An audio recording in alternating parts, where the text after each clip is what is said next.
set. Just talk about obviously first and foremost, just the challenge as you've heard it of playing in Denver and that altitude and how it can impact you guys and what you have to do to guard against that. I mean, obviously just mentally prepared, right? It's not really any type of condition that we can put ourselves in down here in Texas to really equal up to what it's going to be like in Denver. But as for us, just mentally prepare. And then for myself, just get ready to, stay hydrated for the most part and be able to run throughout this whole elevation situation. How did it feel to not only be back on the field? Obviously, that felt great, but what rust, right? To get out there and do what you were able to do to help the team get that victory against the Commanders. I play football, man. It's what I love to do. But it definitely feels good to be out there with the guys and able to celebrate, score touchdowns, and come out with a win. Most importantly, I feel like that's the biggest celebration aside from everything else. Can you talk about the challenge that those two cornerbacks faced, Surtain, and they do man-to-man? You think Surtain's going to follow one of y'all, and how you and Pickens ready for this challenge? Absolutely ready for the challenge. I don't know if he's going to follow, but if he does, it's going to be a battle. We know what he brings on the other side of the field, and he knows what we bring. So it's going to be big on big battle, whoever he does follow. It's going to be fun, looking forward to it. And then the other corner, he's pretty big, pretty tall. We see him on film. Nice size. Overall, you playing against a rush, and those guys, they understand that, they know that, and that's what helps them elevate their game. Would you prefer a guy from a competitive standpoint to follow you around just for that competition, that one-on-one stuff? It don't matter to me, honestly. If you do follow, cool. If you don't, cool. Regardless of the situation, I'm gonna still get my work. You lick your chops in one-on-one? One-on-one? Yeah. Absolutely. CeeDee talked about stacking wins the other day. Obviously, you guys are looking for your first, 2-game winning streak of the season. 7 games in. What do you feel like you guys have proven so far? What have we proven? That we're going to fight to the end, man. This game ain't over until, we all know that saying, until the fat lady sings. So, for us, we're just going to keep fighting throughout this whole game, no matter what ebbs and flows that we go through, good or bad, just keeping the main thing, understanding that the end goal is to win the game. And we know it ain't going to always be the prettiest, but it's about overcoming. Obviously, last week was a pretty complete win, maybe the most complete win so far this year, but do you feel like you guys are maybe still looking for a signature win? Nah, not necessarily. We just looking to stack, as Shotty said. Stacking these wins, there's no such thing as a signature win in the regular season. Those come in the postseason. What did you learn from Amari and Cooks about being a leader, helping young receivers, and even acclimating a guy like George Pickens to the room? Man, as for them, those guys, they know how to control the room. They know how to keep the guys comfortable. And obviously being in their room and understanding what they bring to the table, it ain't always about talking. It's about how much you can put out there on film and on tape and show the guys that you really like who you proclaim yourself to be. So as for me, it's just going out there and just dominating, letting them boys know that regardless of the situation that I'm out there doing my thing, and I know they're going to do theirs. Didn't that Pickens do to surprise you on or off the field? Not at all, man. Not even Not off at the all. field? Not even. I already knew what was coming with him. And he's such a great guy. He's goofy, just like myself. We love to laugh, love to crack jokes all the time. And when it's time to get serious, we know how to handle that. But other than that, we're going to enjoy this and enjoy this ride. You talked about the Broncos pass rush. They have the most sacks in the league. When you're facing a pass rush like that, is there anything, or how differently do you run your routes for Dak, knowing the timing might be less for him this week? Man, I trust my O-line, you know what I'm saying? So it's not like I'm just going to rush my route to be my defender, because if I beat him too early, then Dak's not ready, you know what I'm saying? So it's just all been on the same accord and getting into the right depths, getting in my right spot when Dak needed, and vice versa for the other receivers. We all understand that, and this is not our first time going against a good pass rush. We just went against one last week, kind of neutralized them. Would you describe Shotty's play calling as aggressively trying to take what the defense gives? And if so, are there some examples that you can think of?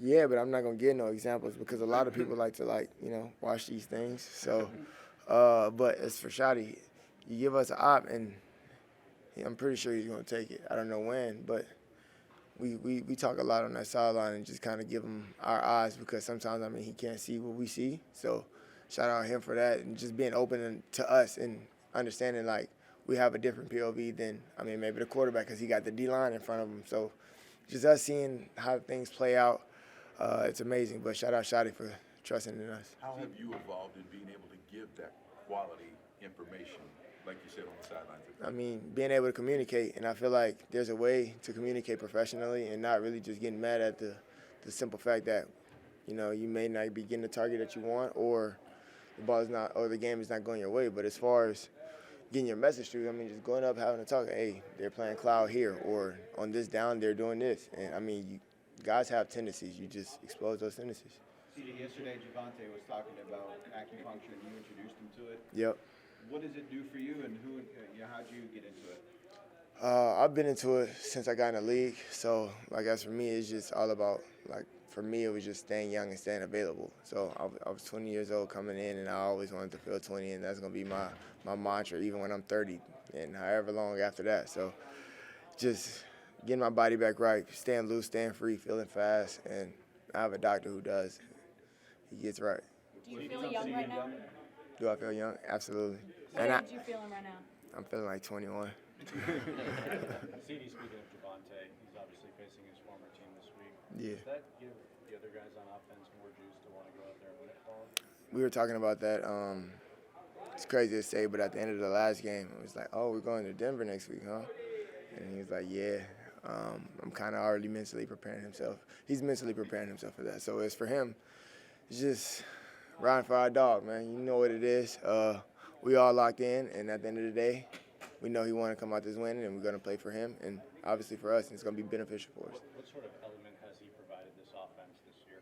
The ability to run the ball. I feel like that's night and day, and I mean, I think he's like top 2 in the NFL. I just saw that not too long ago. So looking to keep that steam rolling and able to just ride his coattail as far as him leading the charge in the run game. When there are rumors about trade deadlines and everything coming up, do you let yourself get curious about what possibilities could be in there for the Cowboys, or you stay out of it entirely? I stay out of it. They ain't got nothing to do with me. My name Bennett. And I ain't in it. It's my fault. Why are you so close?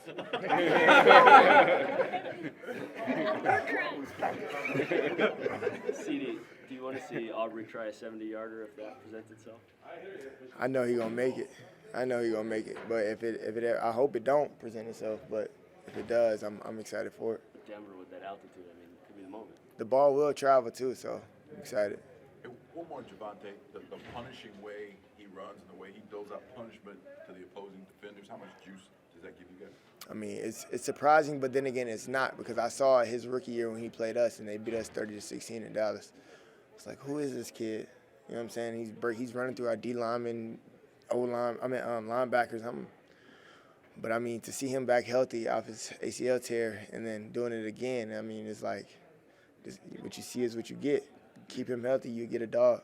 How great is the play-action game you guys have created off that? It's amazing. I mean, us being able to get actually on the DBs and, you know, make them think a little bit. And I feel like with the speed that we have with 9-3 and myself, obviously a lot of pieces after that, but I feel like it's just a heavy dose of down the field. Shotty said he thought you were at a point in your career where you were ready to add a receiver like George. Do you agree with that? And do you have to kind of get to a point where you sort of understand how much of a difference it makes to have, you know, another guy of that caliber sort of on the other side? I mean, it's for us overall. It's not just for myself. You know what I'm saying? I've played with plenty great receivers on the field. I don't need it to just be myself. You know what I'm saying? I mean, I feel like it'll be harder on the defensive coordinator. And, I mean, guys got to play true regardless of the situation. And GP's, he's a superstar in his own realm. Like, I don't think anyone can stick with him one-on-one. And I had that same thought about myself. So as for him, bringing him on this team, it was a no-brainer for me. Like, I don't look at it as competition. I don't look at it as, oh, my God, he's here now. Let me try to, nah, I'm going to be myself. You know what you got out of me. If not, I'll show you when I get the ball. That's simple.